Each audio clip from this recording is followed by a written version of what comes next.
এর সন্তান, আজকে আমার নবী যুদ্ধের ময়দানে যাবে।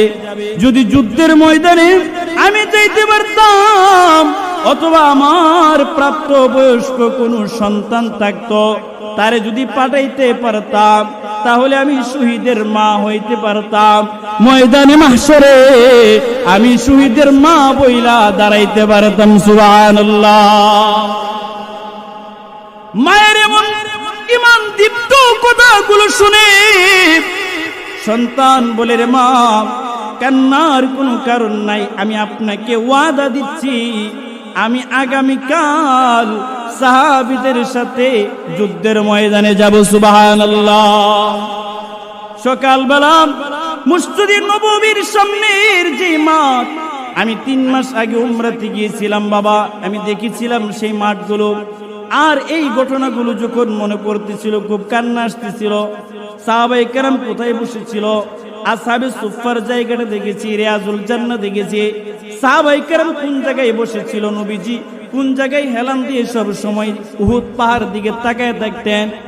ও ভাই, সকালবেলা যখন সাহাবারা দাঁড়িবদ্ধভাবে সারিবদ্ধভাবে দাঁড়াইলেন, ঠিক 7 বছরের এই বাচ্চাটাও দাঁড়ায় গেলেন। সাহাবায়ে কেরাম বলতেছে, হে বাচ্চা, আজকের এই যুদ্ধের ময়দানে তোমাকে নেওয়া হবে না, তুমি ছোট।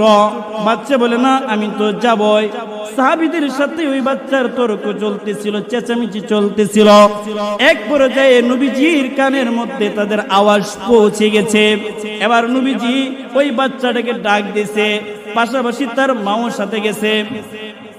নবী বলে, হে বালক, তুমি মাত্র, তোমার বয়স মাত্র 7 বছর, এখনো তুমি যুদ্ধে যাওয়ার জন্য প্রস্তুত হও নাই।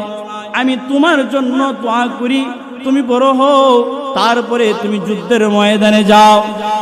বাচ্চাটা আমার নবীকে বলতেছে, গো নবীজি, নবী গো, আমি আমার মাকে দেখেছি নবী, যখন চুলার মধ্যে আগুন জ্বালায়, বড় বড় লাকড়িগুলো পরে দেয়, আগে ছোট ছোট লাকড়িগুলো আগে দেয়।